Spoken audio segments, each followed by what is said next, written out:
İyi akşamlar diliyorum herkese. Berlin'den selamlar. Bugün canlı yayınımızı Amerika ile gerçekleştireceğiz.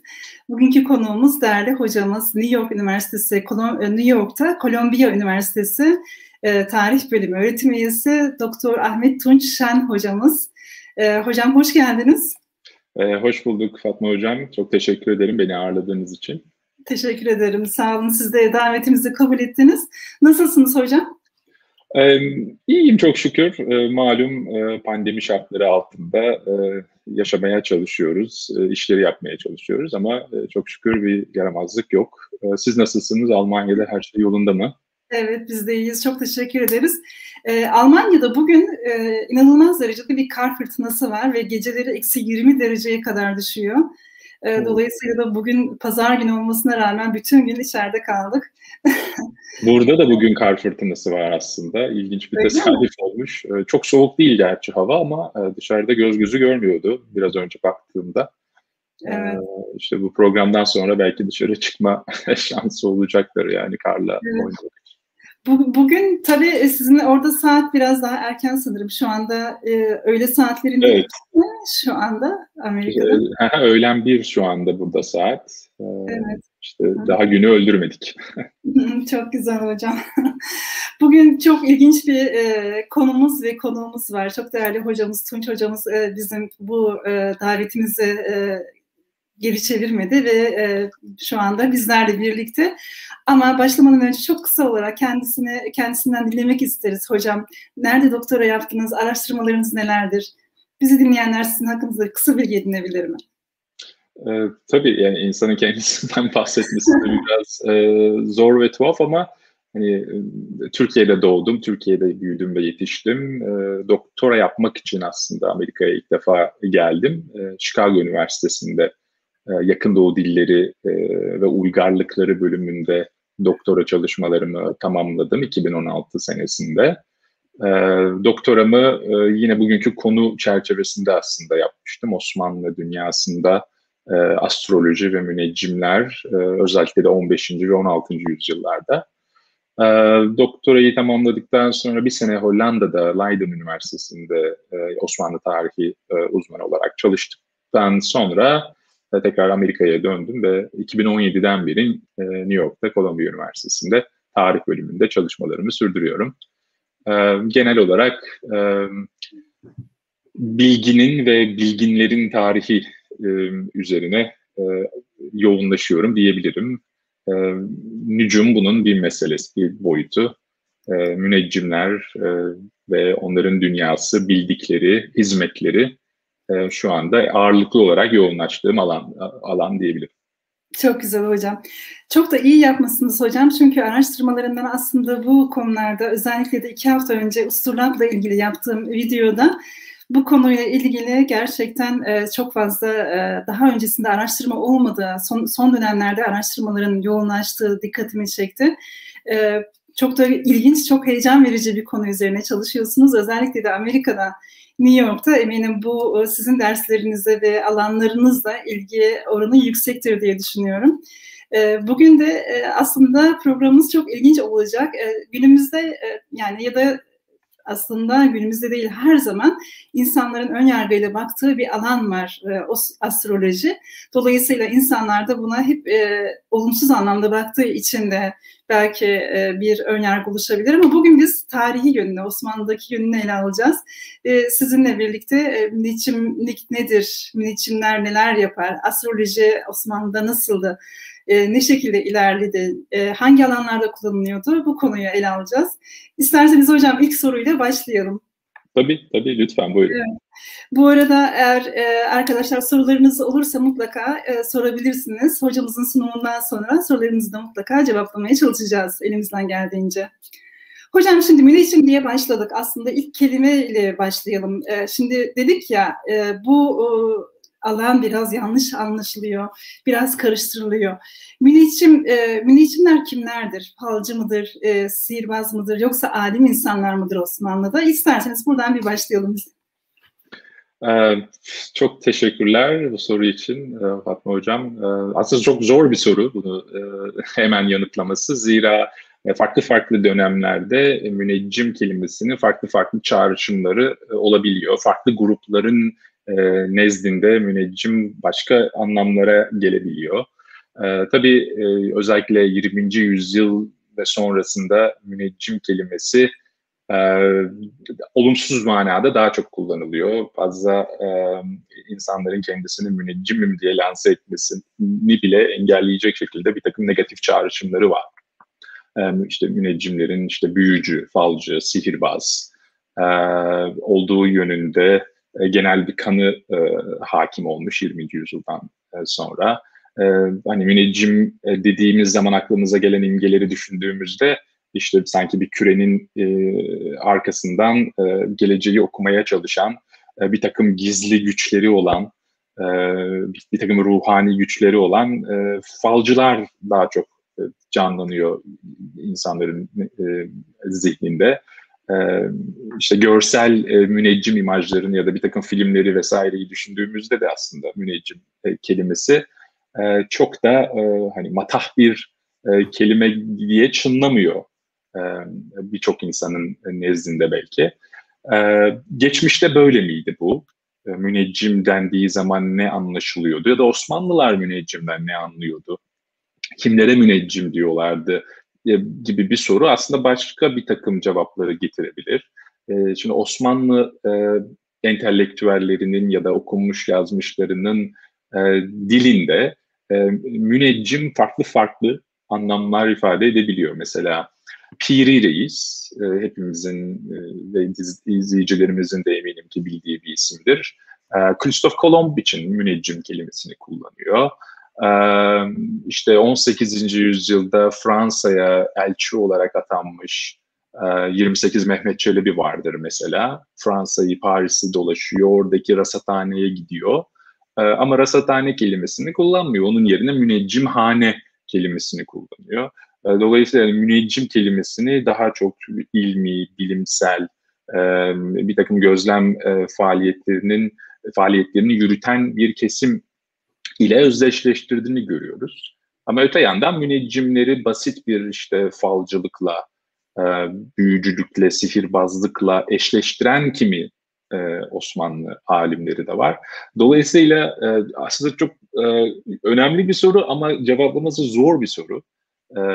Özellikle yani tarih metinlerine baktığımız zaman müneccimin hem işte kahin, falcı, büyücü olarak kullanıldığını görebiliyoruz. Ama aynı zamanda işin astronomik, matematiksel ve gözlem boyutlarına vurgu yapan, oradan beslenen, o tür hesapları yapan bilimsel insanlar olarak da lanse edildiğini görüyoruz. Ben kendi araştırmalarımda daha ziyade sarayda çalışan ve işin hesap, astronomi, matematik boyutlarına odaklanmış, oradan beslenen ve o tür hesaplar yapan bir sınıfa yoğunlaşıyorum diyebilirim.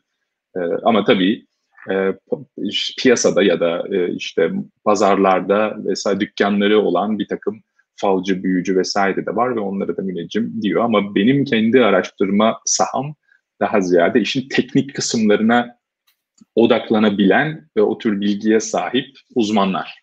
Evet. Hocam çok güzel söylediniz. Sarayda çalışan uzmanlar, aynı zamanda matematikle ve bu ilimle ilgilenenler şeklinde. Peki müneccimler eğitim alıyorlar mı hocam ya da ne tür eğitimden geçiyorlar? Neleri bilmeleri gerekir? Matematik dedik ya hocam, ben de o usurlapla ilgili videoyu yaparken şunu fark ettim. Gerçekten usurlabı kullanmak ya da bu tür şeyleri kullanmak uzmanlık işi ve gerçekten zor bir alan ve bunun tam iyi bir eğitimden geçmesi gerekiyor. Bunlara nasıl eğitim veriliyordu? Eğitimi nerede alıyorlardı? Ne şekilde seçiliyorlardı müneccimler? Eğitim konusunda aslında bunun belli bir mekanı ya da işte verili bir okulu yoktu Osmanlı dünyasında. Yani onu rahat bir şekilde söyleyebiliriz. Müneccimler nasıl yetişiyordu, neleri bilmeleri gerekiyordu? Sizin de söylediğiniz gibi alet, edevat kullanmak, yani usturlap çok önemli bir alet bu noktada. İşte rubu tahtası ya da bir takım başka işte teleskoptan önce kullanılan aletlerle haşır neşir olabilmek, onların nasıl kullanıldığını bilmek müneccimlerden beklenen bir takım özelliklerde. Ama hani bunları öğrenmek için gidilebilecek bir okul söz konusu değil. Medrese düşünülebilir. Medrese çünkü eğitim faaliyetinin götürüldüğü temel yerler olarak biliniyor. Ama tabii medreselerin daha başka bir fonksiyonu vardı. İşte medreselerde daha çok şer'i ilimleri, işte hukuk, fıkıh, işte Kur'an'la ilgili ilimleri yani öğrenmek için gidilen mekanlar olduğu için işte medreseye gidip orada nücum öğrenmek ya da astroloji öğrenme gibi bir durum yoktu. Medrese dışında da dediğim gibi işte müneccimlik okulları diye bir okul söz konusu değil. Daha ziyade usta-çırak ilişkisi şeklinde öğrenilen bir disiplin olduğunu söyleyebiliriz. Bu noktada aslında saray içerisinde ihdas edilmiş bu müneccimlik makamı çok önemli bir fonksiyon da bulunuyor.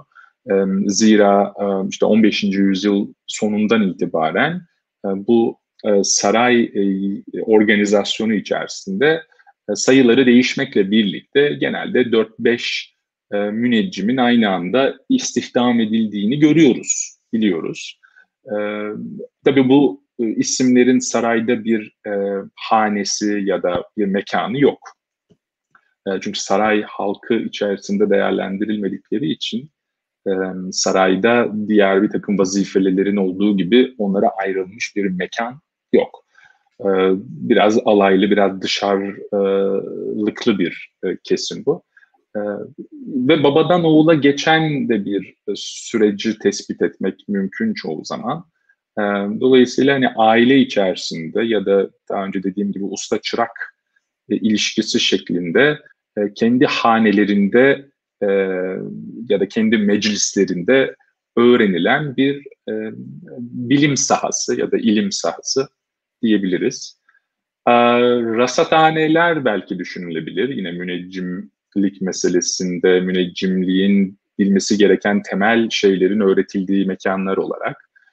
Osmanlı dünyasından önce kurulmuş rasathanelerde bu tür bir eğitimin ya da bu tür bir ilmi faaliyetin yapıldığını biliyoruz.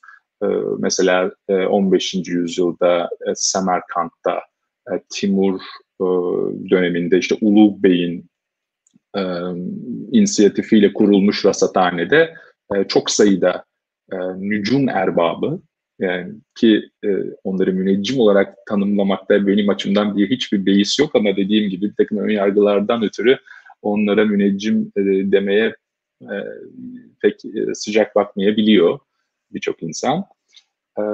Yani bir araya geldiği ve bir takım temel metinlerin okunduğu, bir takım temel metinlerin yazıldığı bir ortam söz konusu. Rasathane çatısı altında. Timur'dan önceki dönemde de İslam dünyasında çeşitli rasathaneler yapılmış ve aynı şekilde bunlar semavi cisimlerin hareketini, konumlarını tespit etmek ve onların işaretlerini çözmeye çalışmak denen bu bilim sahası üzerine bir takım çalışmalar yapmış. Osmanlı dünyasında da bir rasathane var. Hepimizin bildiği işte İstanbul'da 16. yüzyılın sonunda Takiyüddin tarafından kurulmuş İstanbul Rasathanesi. Fazla uzun soluklu olamıyor. Birkaç sene sonra yıkılıyor. Belki onun hikayesi üzerinden de bir şeyler söyleriz ileriki zamanlar sürede. Ama işte dediğim gibi rasathane bünyesi altında da bu ilmi öğrenmek ve tatbik etmek imkanı vardı. Hani Osmanlı dünyasında bu kısa sürdü. Çünkü İstanbul Rasathanesi'nden önce bir rasathane olmadığı gibi sonrasında da bir rasathane olmuyor 19. yüzyıl sonlarına kadar. Ve tabii 19. yüzyılda kurulan rasathane artık başka amaçlar doğrultusunda işlev gören bir kurum. Onu daha önceki rasathanelerle tam eşleştirmemek daha iyi olur. Evet. Ama toparlamak gerekirse müneccimlik mesleği okulu pek olmayan medreseye gidip de öğrenilebilecek bir alan olmayan, daha ziyade işte babadan oğula ya da usta çırak ilişkisi şeklinde özel yani evlerde ya da meclislerde öğrenilen bir saha olarak tanımlayabiliriz. Evet, çok güzel hocam. Şimdi Osmanlı sarayları dedik. Osmanlı sarayında niçin müneccimliğe ihtiyaç duyulur sorusundan önce hocam şu iki kavramı aslında netleştirmemiz gerekir diye düşünüyorum. Çünkü günümüzde astroloji ve astronomi arasında bir fark var. Peki o dönemde bu iki kavram arasında, astroloji ile astronomi arasında bir fark var mıydı, yoksa aynı şeyler miydi? Çok önemli bir soru. Çok teşekkür ediyorum bu soru için. Genelde işte önceki dönemlerde astroloji ile astronomi arasında hiç fark yoktu. Bunlar aynı şeye tekabül ediyordu gibi bir yaklaşım söz konusu olabiliyor. Halbuki bu işin erbapları, uzmanları aradaki farkı bilen ve bu fark içerisinde hareket eden isimlerdi. En temel fark olarak şunu söyleyebilirim. Bir kere terminolojik olarak da fark vardı.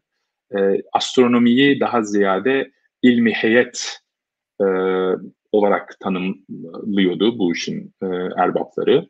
Yani semavi yani göksel cisimlerin hareketlerini, konumlarını hesaplamaya yönelik tamamen matematiksel ve artık günümüz ölçeğinde astronomik bir disiplin. Astroloji için ise daha ziyade ahkam tabirini kullanıyorlardı. Yani evet, bir hesap yapılıyor.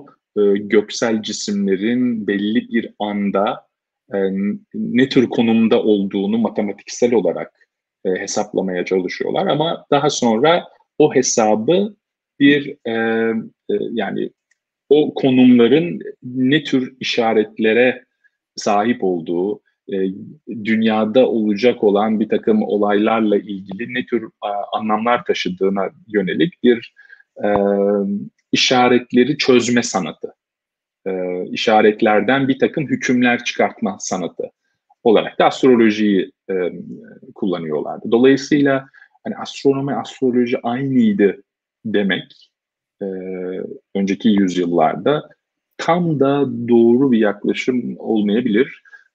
Ki yani Batlamyus'a da baktığımız zaman, mesela Batlamyus işte milattan sonra 2. yüzyılda İskenderiye'de yaşamış ve astronomi, astroloji meselelerinin kurucu isimlerinden ve İslam dünyasındaki gök çalışmaları üzerinde de çok önemli bir tesiri olan bir isim. Onun 2 kitabı vardır, çok önemli. Bir kitabında tamamen meselenin astronomi kısmına odaklanır. Diğer kısmında ise işte Tetrabiblos dedikleri, Arapçaya da daha sonra Kitab-ül Erba, işte 4 kitap olarak tercüme edilen kitapta ise tamamen bu astronomik göstergelerin astrolojik anlamları nedir üzerine bir açıklamada bulundu. Dolayısıyla 2 kitap yazması, 2 farklı kitap yazıyor olması dahi farklı gördüğüne bir işaret bu iki. Ve bu yaklaşım sonraki müneccimler tarafından gerek İslam dünyasının genelinde genel ve özel olarak da Osmanlı dünyasında devam ettirilmiş bir gelenek. Birisine heyet deyip ya da kimi zaman nücum deyip diğerine ahkam-ı nücum, yani bu göksel hareketlerin dünya üzerindeki tesirleri, işaretleri, hükümleri, böyle bir ayrım söz konusu.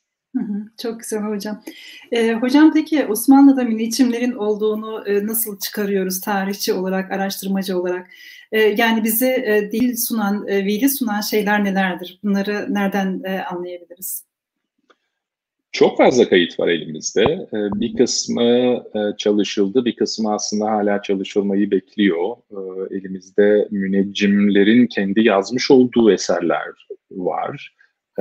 Daha sonra belki bunlardan da bahsederiz, ne tür eserler yazıyorlardı. Hani müneccim sınıfının yazmış olduğu takvimler elimizde, hazırlamış olduğu yıldız haritaları diyebileceğimiz zayiçeler elimizde ve bu yani sayıları yüzlerce. Yani 16. yüzyıldan itibaren daha sonraki yüzyıllarda tabii elimizdeki belge sayıları çok daha fazla artıyor.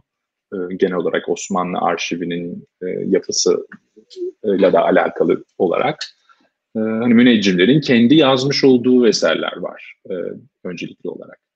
Onun dışında bu bir saray vazifeli sınıfı olduğu için saray defterlerinde yani arşiv belgelerinde müneccimlerin isimlerine, aldıkları maaşlara, hediyelere rastlamak söz konusu. Yine 16. yüzyılın başından itibaren bir takım maaş defterleri üzerinden müneccim sınıfının gelişimini, isimlerini, ne kadar para aldıklarını vesaireyi izlemek ve bunu ortaya koymak mümkün. Yani ben de o defterlere baktığım zaman hani hangi dönemde hangi müneccim çalışıyordu, kaç kişi vardı bu takım içerisinde, ne kadar para alıyorlardı, hani onları tespit edebiliyorduk. Onun dışında dönemde yazılmış tarih eserleri, kimi zaman spesifik olarak isimlerden söz edebiliyor. Kimi zaman sadece işte müneccimler işte sefere çıkılmadan önce şöyle bir hesap yapmıştı ve sultan da onu dinledi şeklinde biraz daha muğlak ifadelerle müneccimlerden bahsettiği oluyor. Dolayısıyla yazılmış kronikler ve tarih eserlerinden de müneccimlerin sergüzeştiğini takip etmek mümkün. Biyografi kaynakları var yine elimizde. Yani özellikle şairler üzerine yazılan tezkireler ya da ulema biyografileri yine 16. yüzyıldan itibaren yaygınlaşmaya başlayan bir edebi tür. Bunlar içerisinde de çok sayıda müneccimin biyografyasına erişmek mümkün. Özellikle müneccim şiir de yazıyorsa, şairliği de varsa ya da müderrislik de yapıyorsa aynı zamanda bir müneccim, onun hakkında daha fazla malumat bulma şansı oluyor. Onun dışında hani ismi cismi çok bilinmeyen, şairlik yapmamış ya da alimlik yapmamış, bir medresede çalışmamış bir müneccimden hasseten bahsedildiğine çok da rastlayamıyoruz bu biyografi kaynaklarında. Ama dediğim gibi bu biyografi eserlerinden de çok ilginç detaylar çıkabiliyor müneccimler hakkında. Görsel kaynaklar da tabii bu konuda kullanılması gereken bir kaynak türü. Osmanlı dünyasından yani ben kendi araştırmalarımda müneccimlerin resmedildiği çok örneğe rastlamadım doğrusu. Tabii şeyle karşılaştırdığımız zaman işte Hint-Moğol dünyasıyla karşılaştırdığımızda bugün İslam dünyasındaki müneccimler üzerine elimizdeki görsel malzemenin birçoğu aslında o Mughal, işte Hint-Moğol dünyasında üretilmiş yazmalardan geliyor. İşte doğum anında yani herhangi bir sultanın çocuğunun doğduğu anın resmedildiği görsellerde, minyatürlerde özellikle müneccimleri görmek mümkün. İşte doğum sahnesinin bir tarafında, bir köşesinde 2 ya da 3 müneccim elinde işte usturlapları ya da diğer başka aletleriyle o doğum anında işte yıldızlar nasıl görünüyor onun hesabını yapmak üzere resmediliyorlar. Osmanlı dünyasında böyle bir resim bir tek 15. yüzyılda hazırlanmış bir İskendername kitabında rastladım. Ahmedi adlı tanınan bir Osmanlı müellifinin yazmış olduğu İskendername'nin bir minyatürlü nüshasında böyle bir doğum sahnesi ve o doğum sahnesinde resmedilen müneccim görseli var. Bu görseli de ben Sayın Serpil Bağcı'dan almıştım. Onu da çok değerli bir sanat tarihçisi kendisi, eminim ki siz de tanıyorsunuzdur bir sanat tarihçisi olarak. Ona da bir selam vermek istedim burada. Kesinlikle Serpil Bağcı hocamıza da selamlarımızı iletiyoruz. Bir gün karşılaşırsa bu videoyla. Ben de hocam gerçekten araştırmalarımda bu rasathane çalışmalarıyla ilgili minyatürler vardı ama doğum sahnesiyle ilgili minyatür olduğunu ilk defa sizden duydum. Çok ilginç bir şey çünkü Avrupa'da aynı dönemde yine bu doğum sahnesiyle, yani doğumda hangi etkilerin olacağı gelecekle ilgili ya da seferlerle ilgili öngörüleri bilmek amacıyla kullanıldığını duymuştum. Ama Osmanlı ile karşılaştırdığımızda ve aynı şeyleri duyduğumda gerçekten çok ilginç bilgiler de ortaya çıkıyor. Hocam şimdi herkesin aklına takılıyordur, benim de aklıma takılıyor. İki konu var. Şimdi dini inanç konusunda bildiğimiz gibi Osmanlı sultanları bu konuda çok hassaslardı. Ve bakıldığında müneccimlik ya da astroloji konusu bir çelişki olmuyor muydu? Aslında iki soruyu birden sorayım ben size. Yani baktığımızda Osmanlı sarayında müneccim ne iş yapardı? Yani dini inanç açısından bir uyuşmazlık gibi görülüyor. Buradan karşıdan dışarıdan baktığımızda bize öyle bir his uyandırıyor. Bir taraftan dini inançlar var, sıkı sıkıya bağlı olan, ama bir taraftan da müneccimler çalıştırılıyor. Yani müneccimlerin Osmanlı sarayındaki görevleri, vazifeleri nelerdi? İşte sultanlar ne amaçla kullanıyordu? Ve bunu dini açıdan bir uyuşmazlık olarak görmüyorlar mıydı?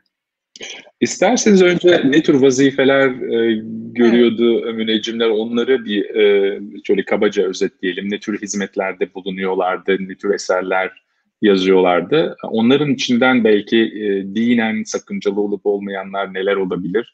Onun üzerine sohbetimize devam edebiliriz. En önemli hizmeti müneccimlerin takvim hazırlamak diyebilirim. Yani saray müneccimlerinden en temel olarak beklenen şey her sene başında, tabii şu anda biz yılbaşını kullandığımız takvim gereği Ocak 1 olarak düşünüyoruz ama o dönemde güneş takvimi hesabıyla yılın başı aslında Nevruz. Nevruz işte yeni yıl, yeni gün demek. Mart'ın 21'i olarak kutluyoruz şu anda ama tabii Mart'ın 21'i olması da daha geç tarihte olmuş bir şey. 1582'de bir Gregorian takvimi reformu vardır Avrupa'da. O sayede aslında 21 Mart'ta tek sabitlenmiştir bu ilkbahar döngüsü.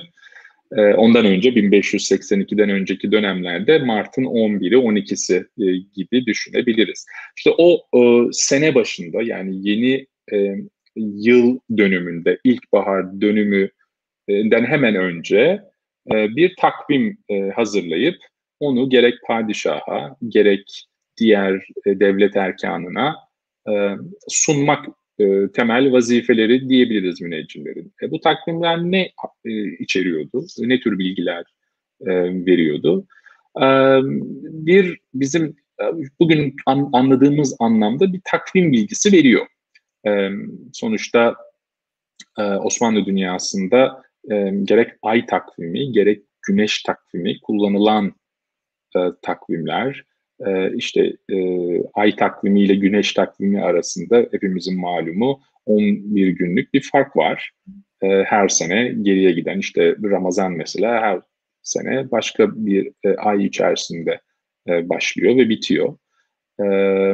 Bu ay takvimi ile normal vergilerin toplandığı, hasatın yapıldığı, ürünlerin yetiştirildiği, seferlere çıkıldığı güneş takvimini birbirine nasıl söyleyeyim endekslemek gibi bir görevleri vardı müneccimlerin. İşte Ramazan'ın ilk günü mesela işte Mart ayının 20'sinde olacak bu sene. Bir seneki sonra işte Mart'ın 10'unda olacak gibi bu ay takvimi ve güneş takvimi arasındaki uyuşmazlıkları anlaşılır kılacak ve günleri harfiyen tespit edecek bir takvim bilgisini okurlarına sağlıyordu bu eserler. Onun dışında işin astrolojik bir tarafı da tabii ki söz konusuydu. bugün hani yine belki benzetmek kaba olacak ama genelde gazetelerin astroloji bölümleri sene dönümü öncesinde Aralık'ta gelecek senenin nasıl geçeceğine dair bir takım astrolojik öngörülerde bulunur değil mi? İşte 2021 yılı nasıl olacak? İşte onu okuruz. İşte sağlık hakkında, mesleki kariyer hakkında, ilişkiler hakkında neler olacakmış 2021'de kendi burcumuza göre. O tür bir astrolojik öngörü bölümü olur gazete sayfalarında. Takvimlerde de vardır bu. İşte sultanın sağlığı önümüzdeki sene nasıl olacak? Reayanın yani işte köylülerin ya da üretici sınıfın durumu nasıl olacak? Gelecek sene bir deprem, veba, hastalık vesaire gibi şeyler olacak mı? Olacaksa ne zaman olacak? Devlet erkanı arasındaki ilişkiler gelecek sene nasıl olacak? Yani bu parametreler üzerinden bir fal bakarlar bu takvimde. Ve öyle bir bölüm vardır takvimlerin giriş kısmında. Yani kimisi çok teferruatlıdır, kimisi biraz daha kısa tutulur. Ama illaki müneccimlerin hazırladığı bu senelik takvimlerde bir sonraki işte yani gelmiş olan yılın yani yaşanacak olan yılın nasıl cereyan edeceği üzerine türlü astrolojik öngörüler yazılır. Hani bunların çoğu çok muğlaktır. Çok spesifik şey söylemez işte şu isimli birisi şöyle şöyle bir şey yapacaktır diye çok spesifik bir öngörüde bulunmaz bu disiplinin kendi mantığı gereği. Hani bugün de gazeteyi okuduğumuz zaman astroloji köşesini çok spesifik bir şeyle karşılaşmıyoruz sonuçta. O anlamda hani muğlak ifadeler vardır ama yine bir astrolojik hizmette bulunur. Onun dışında bu takvimlerde bir de ihtiyarat dedikleri neyi ne zaman yapmak gerekir gibi bir takım pratik bilgiler mevcuttur. İşte takvimin ileriki kısımları, takvim genelde 12 sayfadan oluşur. Son 6 sayfası işte 12 ayın her birinin tek tek tablosuna ayrılır. Ve o tabloların yanında ya da üst kısmında atıyorum o ayın ikinci günü hamama gitmenin iyi olacağını ya da hacamat ettirmenin güzel olacağını ya da evlenmek, yani birisi evlenmeyi düşünüyorsa ayın şu gününde o işi yapmanın daha hayırlı olacağına dair bir takım tavsiyeler bulunur. Ona ihtiyarat denir bu astroloji literatüründe. İhtiyarat yani seçmek. En hayırlı olabilecek günü seçmek bir işle ilgili. Bu tür pratik bilgiler de verir takvimler.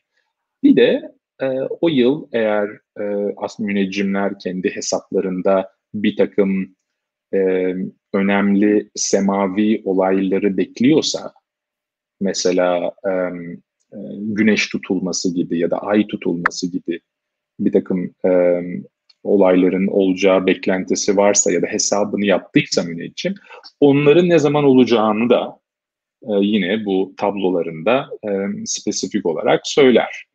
Ve onun yanında bir de bunun astrolojik anlamını söyler. İşte atıyorum Muharrem ayının 22. gecesi güneş tutulması olacak.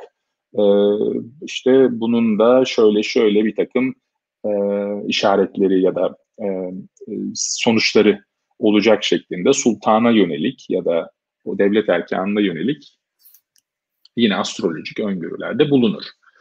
Bu meselenin takvim boyutu. Onun dışında eşref saati seçmek denen yine bir şey yapılacağı zaman sultan ya da işte devlet erkanından birisi o yapılması düşünülen planın ya da projenin ne zaman işleme konacağına dair müneccimlere danışılır. Müneccim de ona bir saat söyler, bir gün söyler. İşte sefere mi çıkılacak? Sefere şu gün, şu saatte çıkmak o seferle ilgili hayırlı bir sonuca imkan tanır gibi kısa bir rapor hazırlar. Bu raporlardan çok sayıda elimizde var. Yine özellikle 17. ve 18. yüzyıllarda çok kısa yani arşiv belgesi olarak bugün Cumhurbaşkanlığı arşivlerinde, yani eski ismiyle Başbakanlık arşivinde mevcut. Sefere çıkmak, bir ziyafet tertiplemeyi düşünüyordur mesela sultan ya da sadrazam. O ziyafet ne zaman yapılması gerekir? Hemen müneccime bir hesap yapması istenir ve o da ona dair bir hesap hazırlar ve gönderir. Gemi inşa edilmiştir. O gemiyi denize ne zaman indirmek gerekir? Cami inşaatı yapılacaktır. O caminin temeli ne zaman atılmalı? Türü birçok farklı soruya yönelik müneccimlere bir zaman tayin etme görevi verilir. Yani müneccimlerin zaman uzmanı olduğuna dair benim yaklaşımım biraz bundan kaynaklanıyor. Yani çünkü onlar zamanın hesabını ve yorumlanmasını temel olarak yapıyorlardı ya da yapmaları bekleniyordu. O anlamda bu ihtiyarat hizmeti, yani seçim yapmak hizmeti çok önemliydi müneccimler açısından ve onların hamileri olan sultanlar ya da devlet erkanı açısından. Onun dışında doğum haritaları hazırlamak da müneccimlerin sıklıkla yaptığı bir şey. Özellikle saltanata mensup olan kişilerin doğum anında yıldızlar nasıl görünüyordu ve bu yıldızlar bu doğan kişinin geleceği hakkında neler söylüyorlar? O tür doğum haritaları da var. Evet. Tabii işi sarayın dışına çıkarttığımız zaman müşteri ya da hami kesimi artıyor. İşte bu işlere meraklı olan varsıl ya da zengin kişiler çevrelerindeki müneccimlere gidip bu tür doğum haritaları çıkarttırıyorlar ya da bir işlem yapacakları zaman o işlemi ne zaman yapmak lazım, bir uğurlu saat, bir eşref saati hesaplattırıyorlar. Evet. Sorunuza dönmek gerekirse şimdi çok şeyi uzattım. Doğru hocam. Şimdi benim aklıma hemen şey geldi hocam. Sorumun da içinde hani gaybtan haber vermeye biraz giriyor ya. Burada işte Kur'an'da da geçer gaybı ancak Allah bilir, Allah bilmez diye. Bu da ancak şirk anlamına gelir diye bir anlayış ve inanç da var. Dediğiniz gibi ikinci soruyla da tabii bağlayacaktınız. Sözünüzü de aldım, kusura bakmayın. Buyurun hocam. Çok estağfurullah. Çok şeyi uzattım biraz müneccimlerin hizmetini. Çünkü çok farklı hizmetlerde bulundukları için izleyicilerimizin de tam resmetmesi açısından onlardan bahsetmenin önemli olduğunu düşündüm. Müneccimler aslında bu tür itikadi endişelerin farkındalar ve bunu da sürekli zikrederler kendi eserlerinde. Sizin de dediğiniz gibi işte gayb alemini yalnızca ve yalnızca Allah bilir. Ondan başka kimse bilemez türü ifadeleri ve ibareleri sıklıkla tekrarlarlar. Hani ben gelecek senenin nasıl görüneceği, nasıl olacağı konusunda bir takım tahminlerde bulunuyorum şu anda ama bunlar yalnızca ve yalnızca bir tahmin. Yani bunlar geleceğin nasıl olacağının tespiti değil gibi hatırlatmaları sürekli olarak tekrar ederler. Belki bu kendilerini savunma mekanizmasıydı. Hani o konuda da kesin bir şey söylemek çok kolay değil. Ama hani müneccimler, yani en azından sarayda görev alan müneccimler yaptıkları işin sınırlarının, yaptıkları işin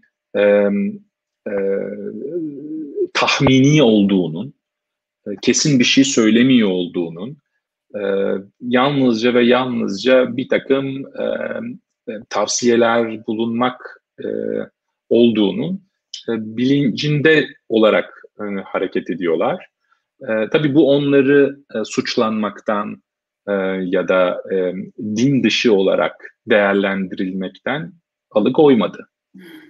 Yani Osmanlı dünyasında belki çok sert e, tepkiler her zaman olmamıştır ama daha önceki dönemlere gittiğimiz zaman İslam coğrafyasında ve İslam dünyasında hani müneccimlerin batıl olduklarını, müneccimlerin işe yaramayan insanlar olduklarını, yaptıklarına asla ve asla inanılmaması gerektiğine dair çok hacimli bir literatür var.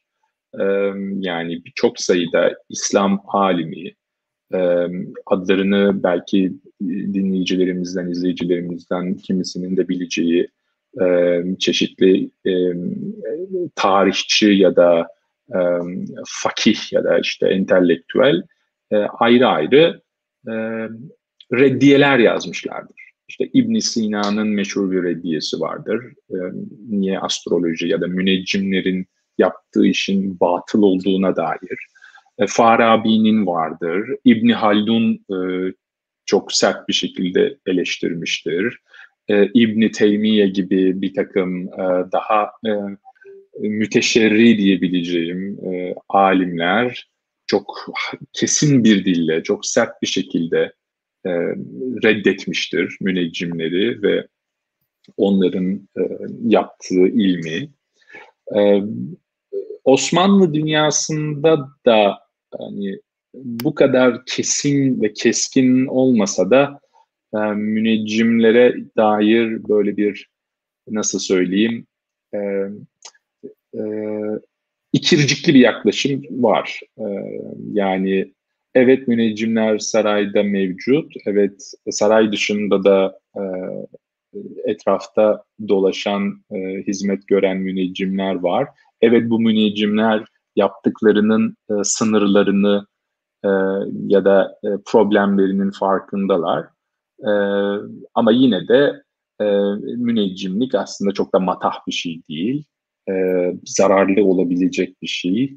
Batıl bir alan kolaylıkla olabilir. Ve cezalandırılan da müneccimler var. Şimdi onları da yine arşiv belgelerinden çıkartmak söz konusu. 17. yüzyılda ya da 18. yüzyılda sürülen çeşitli işte civardaki adalara gönderilen, oralara sürülen, oralarda hapis hayatı yaşatılan kimi müneccim kayıtlarına arşiv belgelerinde rastlamak mümkün.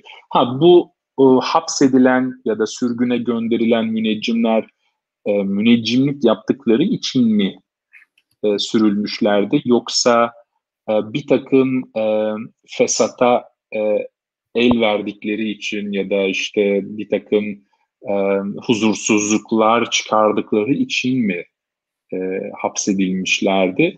Onu çıkartmak çok kolay değil belgelerin kendisinden. Zira işte ben de notlarıma göz atmaya çalışıyorum şu anda. Çünkü ilginç bir takım ifade ve ibareler var bu tür belgelerde. Mesela siz bakarken hocam sizin söylediğiniz gibi benim aklıma şu geldi. Şimdi gerçekten bir taraftan bakıldığında aslında müneccimler gizli bilgiyi, gizli olan değerli bilgiyi bir taraftan ellerinde tutuyorlar ve bunu da padişaha sunuyorlar. Bir taraftan da bunun tehlikeli bir tarafı var. Çünkü gerçek olmayan, batıl olan şeyleri de aktarabilme durumları var. Değil mi? Yanıltma durumları var padişah'a. Bu nedenle aklıma hemen şu geliyor. Yani Osmanlı Devleti'ni yöneten padişahlar gerçekten bu söylenilenlere inanıyorlar mıydı? Bu şekilde yani müneccimlerin söyledikleriyle mi hareket ediyorlardı? Yoksa nasıl bir tavır içerisindeydiler? Kayıtlarda bunları, tarihi belgelerde nasıl bulabiliriz? Çok meraklı olan padişahlar olduğu gibi bu işlere biraz daha mesafeli duran ya da en azından durmaya çalışan padişahlar da var. Mesela çok meraklı olanlar arasında 2. Bayezid'i, babası Fatih Sultan Mehmet'i ya da 18. yüzyılda 3. Mustafa'yı kolaylıkla sayabiliriz. Yani bu padişahlar, yani özellikle 2. Bayezid, yani ben de onun üzerinde çok durduğum için kendi çalışma alanımda daha üzerine fazla konuşabilirim. İkinci Bayezid bu meseleleri okuyan da bir insan. Yani sadece müneccimlerin hizmetini almakla kalmıyor. Aynı zamanda bir takım müneccimlerin kullandığı kitapları da okuyan, çalışan bir şahsiyet İkinci Bayezid. Zaten müneccimlik makamının saray içerisinde kurulmasına ön ayak olan kişi de biraz İkinci Bayezid'in kendisi. Hakeza 3. Mustafa da 18. yüzyılda bu işlere çok meraklı, çok sayıda eser tercüme ettiriyor, astrolojiyle ilgili etrafında çok sayıda müneccim var. Hani bir takım padişahları ya da en azından onların dönemlerini müneccimlere ilgi gösterilmiş dönemler olarak şey yapabiliriz. Evet. Hocam, ayırabiliriz. Mustafa, Ama yani pardon. Çok özür dilerim. 3. Mustafa konusu geçtiği için bir soru gelmiş Yazgül Öner arkadaşımızdan. Hemen onu isterseniz burada okuyalım konu geçmeden. 3. Mustafa döneminde sadece astroloji merakıyla tanınan 3. Mustafa, Prusya Kralı Frederick'ten 3 büyük müneccim istediği ve aldığı cevabı doğru mudur diye bir soru gelmiş. Öyle bir bilgi geçiyor ama döneminin kaynağında mı geçiyor yoksa daha sonraki 19. yüzyılda yazılmış bazı Osmanlı tarihi eserlerinde mi geçiyor? Orası biraz muğlak, doğrusunu söylemek gerekirse. Yani müneccimlik çalışmanın bir takım zorluklarından bir tanesi de hangi bilginin dönemden geldiğini, hangisinin daha sonra üretilmiş tevatür kabiliğinden olduğunun tespiti her zaman kolay değil. Ama evet, öyle bir anekdot var. Prusya Kralı'ndan 3 müneccim istediği, o da işte benim uzmanlarım akıl ve bilimdir şeklinde işte bir cevap verdiği yönde bir anekdot var. Ama önceki soruya dönmek gerekirse hani bu meselelere çok sıcak bakmayan sultanlar da var. 1. Abdülhamit mesela, yine 18. yüzyıldan. Yani onun kendi yazmış olduğu bir takım arşiv belgelerinde hani bizzat şeyi söylüyor. Yani ben Eşref Saat'le hareket etmem. Çünkü Peygamberimiz de Eşref Saat'le hareket etmiyordu. O yüzden sefere çıkılacaksa bunun için müneccimlerin söylediği saatte hareket etmek gibi bir zorunluluk yok gibi bir notu arşiv belgelerinde mevcut. Ama çok yine kabaca özetlemek gerekirse 15. yüzyıl ortaları sonundan 20. yüzyıl başına kadar devamlılığı olan, sürekli olarak bir hizmet gören bir sınıfın mevcudiyeti bu işin ciddiye alındığını, hani en azından sembolik mahiyette bile olsa tavsiyelerin dinlendiğini bize gösteriyor. Yani bu yönde kayıtlar da var. Şimdi yine Yavuz Sultan Selim zamanından bir takvim hatırlıyorum. 1519 tarihli. Müneccim diyor ki işte Rodos'a sefer yapmayı çok önermiyorum çünkü iklim şartları çok da müsait görünmüyor yılın ilk 3-4 ayı için. Sonra o dönemde yazılmış bir tarih metnine baktığımız zaman Selim'in gerçekten de Rodos seferinden vazgeçtiğini, çünkü müneccimlerinin sefere çıkılmaması gerektiğini söylediğini görüyoruz. Yani müneccimin yazmış olduğu takvimle o dönemde yazılmış tarih eserini yan yana okuduğumuz zaman bu tür tavsiyelerin dinlendiğine dair elimizde kanıtlar oluyor. Ya da Süleymaniye Camii'nin inşaatı mesela. Süleymaniye Camii'nin inşaatına başlanmadan önce Sultan Süleyman'ın müneccimlere bir uğurlu saat tayin etmesi gerektiğine dair bir bilgi var. Ve bu raporlardan biri elimizde.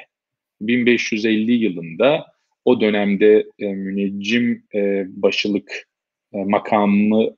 makamında olan müneccimlerden bir tanesi bir eser yazıyor ve padişaha işte inşaat şu tarihte başlamalı diye raporunu iletiyor. Ne zamanda? İşte 957 miladi hicri tarihle 957 yılının Cemazül Evveli'nin sonlarında diye bir tarih söylüyor. Hakikaten de Süleymaniye Camii inşaatının o günde temelinin atıldığını hem Kanuni döneminde yazılmış bir takım tarih kitaplarından hem de bugün Süleymaniye Camii'ne gittiğiniz zaman oradaki sütunlardan birinde temelinin ne zaman atıldığına dair bir Arapça ibare var görürsünüz. Orada da yine aynı tarihi bulmak söz konusu. Dolayısıyla yani müneccimlerin tavsiyeleri dikkate alınıyordu. Özellikle de zaman hesabı mevzu bahis olduğunda. Evet. Yine burada bir soru gündeme geliyor. Yani cami inşaatı ve müneccimlik, yani bu nasıl bir araya gelebilir? Dediğim gibi müneccimliğin meselesi biraz zamanı yani hesaplamak ve yorumlamak ve bu zaman da aslında ilahi bir kavram. Yani zaman dediğimiz şey Allah'ın kontrolü dışında olan bir şey olmadığı için aslında o zamanla ilgili söylenecek şeyler Allah'ın dışında bir alan olmuyor. Dolayısıyla dinen çok da büyük bir problem teşkil etmiyor müneccimlerin ve onlara inananların nazarında. Evet hocam. Hocam süremizin de yavaş yavaş sonuna geldik. Sorularımız da var. Onları da cevaplayalım ama son olarak müneccimlik tam olarak ne zaman son buluyor? Osmanlı'nın son bulmasıyla mı beraber yoksa bu şekilde? Evet. 1924'e kadar bir müneccimlik makamı, yani saltanatın kaldırılması ne kadar müneccimlik makamının olduğunu görüyoruz kayıtlarda. Son müneccim başı Hüseyin Hilmi Efendi, yanlış hatırlamıyorsam, o da daha sonra Cumhuriyet döneminde baş muvakkit olarak atanıyor. Dolayısıyla 20. yüzyıl başı, yani imparatorluğun sonuna kadar böyle bir mevki, makam var. Mesela Namık Kemal, yani eminim ki izleyicilerin bildiği bir isimdir. Onun babası da 19. yüzyıl sonunda bu makamı işgal etmiş bir müneccim. Dolayısıyla çok uzun soluklu bir hizmetten bahsediyoruz aslında burada. Kesinlikle hocam. Çok ilginçti. Bu arada şairlerle ilgili olan kısmı da bana ilginç geldi. Murat Kaymaz hocamız da şairlerle ilgili kısmını sormuş. Şairlerin gayet yoğun bir nücum bilgisi olması usta-çırak ilişkisi neydi diye.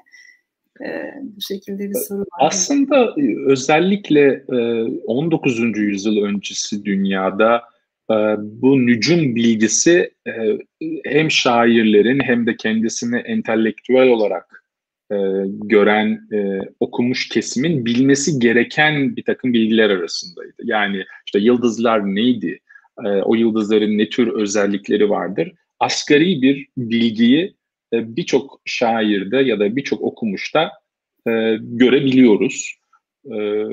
Yani o herhalde o günün bir takım dinamikleri, gerçeklerinden bir tanesi. Bu bilgiyi illa pratik etmek mecburiyetinde ya da eğiliminde olmayabiliyor. Hani şairlerden birçoğu belki nücumu iyi bilir. İşte hangi gezegen neye işaret eder? İşte gezegenler eminim ki izleyicilerimizin birçoğu biliyordur. Hani bir takım özellikleri vardır, bir takım sınıflarla özdeşleştirilir. İşte Mars mesela savaşkan bir gezegen olduğu için genelde savaşla ya da askeri kesimle özdeşleştirilir. Ya da işte Venüs gezegeni müzikle ya da eğlenceyle özdeşleştirildiği için genelde işte şarkıcı, sanatçı, zanaatkar kesimle özdeştirilir. Hani bu tür temel nücum bilgisine 16. 17. ya da 18. yüzyıldaki şairlerin ya da entelektüellerin erişimi vardı ama hepsi de bunu kullanmıyordu ya da illa da müneccimlik yapmıyorlardı. Evet, hocam. Dolayısıyla hani o meclislerin kendisi aslında kesinlikle bu meselelerin öğrenilebilme mekanları olarak düşünülmesi gereken yerler. Evet. Diğer soruya geçelim hocam. Baki Bey sormuş.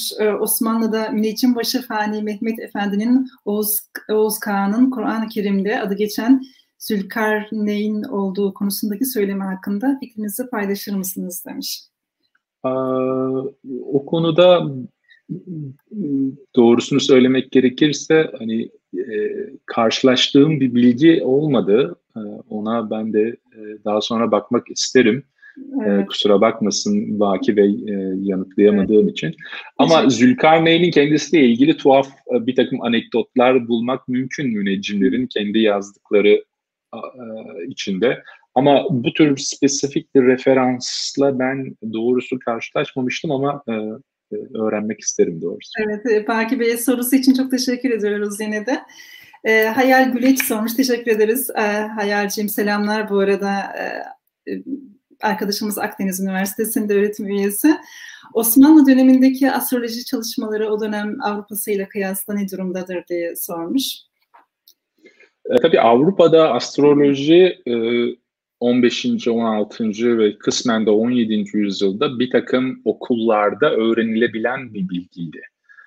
İtalya'da Padova Üniversitesi ya da Bologna Üniversitesi gibi yerlerde astroloji eğitimi alınabiliyordu.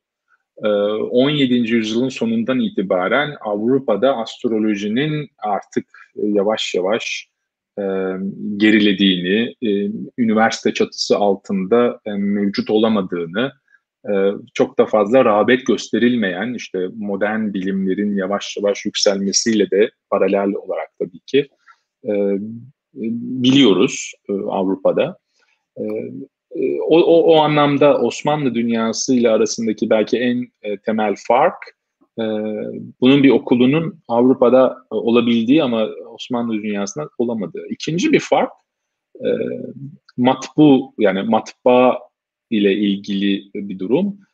Avrupa'da 1450'den sonra işte Gutenberg matbaasıyla birlikte kitap basma imkanının olması astrolojinin bir patlama yaşamasına da sebebiyet verdi. Özellikle bu takvim dediğim müneccimlerin hazırladığı takvimlerin hemen hemen aynısı. Yani fonksiyon olarak, içerik olarak ve yani kitapların görünümü açısından bile aynısı diyebileceğimiz bir edebi tür Avrupa'da patlıyor. Bu matbu yaşam sayesinde. Yani 1500'lü yıllarda İncil'den sonra en çok satılan eser Avrupa'nın genelinde bu takvimler. İşte Almanya'da takvimler var, işte o zaman Hollanda denmiyor tabii ama o ülkelerde takvimler var, İngiltere'de takvim türü patlıyor.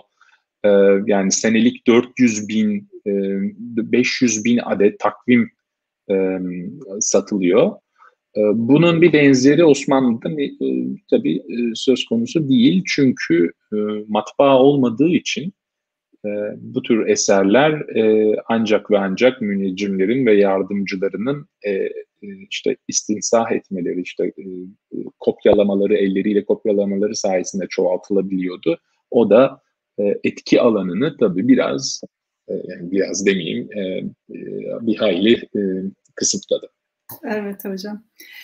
Çok ilginç, güzel bir örnekti hocam. Çok güzel bir bilgiydi. Bu arada Süreyya Eroğlu hocamız Sparta Süleyman Demirel Üniversitesi Sanat Tarihi bölümünde doçent doktor kendisi. Selamlarımızı iletiyoruz. Biz soru sormuş sizin anlatımınızdan. Demiş ki Rasıthane gibi arkasında güçlü bir mali, siyasi destek olmaksızın gerçekleştirilemeyecek projelerin dönemin siyasi hesapları ve imparatorluk tasavvurları bağlamındaki önemini yadsımamak gerekir demiştiniz. Bunu söylerken neyi vurgulamak istediniz? Nasıl bir tasavvur olabilir? Diye bir soru sormuş. Müneccimlik biraz söylemeye çalıştığım gibi masraflı bir iş. Yani alet edevattan bahsediyorduk. İşte usturlaplar sizde çok o güzel videonuzda da gösterdiğiniz gibi görkemli aletler ve bunlara sahip olmak da öyle kolay, hani maddi açıdan kolay değil. Onun için bir himaye görmek, bir ekip kurmak, bir mekan tahsis etmek ve yeterli mali desteği ve siyasi desteği sağlamak gerekiyor. Orada söylemeye çalıştığım şey biraz da şu, yani bu müneccimliğe yönelik zaten genel geçer bir negatif yaklaşım o dönemde de vardı. Yani müneccimlik öyle çok kolay bir şekilde kabul edile gelen, dini açıdan hiçbir sorun olarak addedilmeyen bir alan değildi. Dolayısıyla bu tür projenin arkasında durabilecek bir siyasi irade gerekebiliyordu. Rasathane hikayesinde, Osmanlı dünyasındaki rasathane hikayesinde o irade uzun soluklu olamıyor. İşte 1570'lerin sonunda başlıyor Takiyüddin mahiyetindeki 14-15 müneccimle ya da katiple beraber faaliyetlerine. Ama daha sonra dönemin Şeyhülislam'ı bir takım dini ve siyasi gerekçelerle rasat yapmanın meşru olmadığını söyleyen bir rapor gönderiyor sultana ve Padişah 3. Murat da bu şeye karşı koymuyor ve rasathane yıkılıyor. Dolayısıyla orada siyasi bir iradenin olamaması rasathanenin daha uzun soluklu olamadığının da bir nedeni oluyor. O anlamda hani bu tür işleri uzun soluklu yapabilmek için hem bir mali destek, yani istikrarlı bir mali destek hem de bir siyasi irade gerekiyordu. Evet hocam. Bu arada Kevser Gürcan hocamız, arkadaşımız aynı zamanda Mimar Sinan Üniversitesi'nde kendisi de doçent. Müneccimlerin, özellikle de müneccim başının Osmanlı padişahlarının tılsımlı gömleklerinin hazırlanmasındaki etkileri ve katkıları oldukça büyük diye güzel bir katkı vermiş. Kesinlikle. Dediğim gibi yine uğurlu saatle alakalı bir mesele o. Tılsımlı gömleklerin hazırlığına ne zaman başlamak lazım hususunda müneccimlere danışıldığı ve müneccimin tespit ettiği uğurlu saatte tılsımlı gömleklerin hazırlandığına dair elimizde kanıtlar mevcut.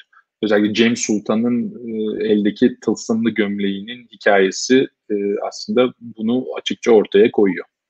Evet, çok ilginç hocam, çünkü tılsımlı gömlekler de ekstra ele alınması gereken çok ilginç bir konu gerçekten. Çünkü çok itinayla, dikkatle hazırlanması gereken gömlekler ve bunun ne zaman hazırlanacağı konusunda böyle bir öngörünün ve böyle bir destek alınma ihtiyacının olması da çok ilginç.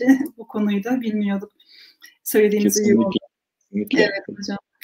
Evet, programımızın sonuna geldik. Çok da hızlı geçti. Nasıl geçtiğini anlamadım. Dikkat dinledik size. Çok güzel, çok değerli, çok ilginç bilgiler paylaştınız bizimle. Çok teşekkür ediyoruz Tunç Hocam. Ben teşekkür ederim. Sorular için de çok teşekkür ederim. Kimisini yanıtlama şansımız olamadı ama ileriki dönemlerde irtibatta olup bu soruları da yanıtlamaya kesinlikle çalışacağımı söyleyebilirim. Çok teşekkürler tekrar bu imkan için.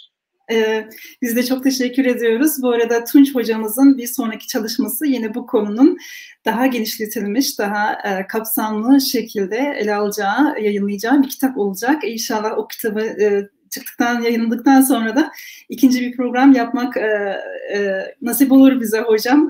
İnşallah, inşallah. Bu pandemi belasını atlatabilirsek inşallah el birliğiyle o günlerde de tekrar bir araya gelmeyi çok isterim. Evet. Tekrar çok teşekkür ediyorum hocam. Amerika'ya selamlarımızı iletiyoruz. Benden de bilmukabele çok selamlar Almanya'ya ve Türkiye'ye. Evet. Evet, bizi dinleyen bütün arkadaşlara çok teşekkür ediyoruz. Dünyanın neresinden bizi dinlediyseniz Türkiye'ye, Avrupa'ya, Amerika'ya çok selamlarımızı iletiyoruz. Güzel bir pazar akşamı diliyoruz. Haftaya tekrar görüşmek dileğiyle.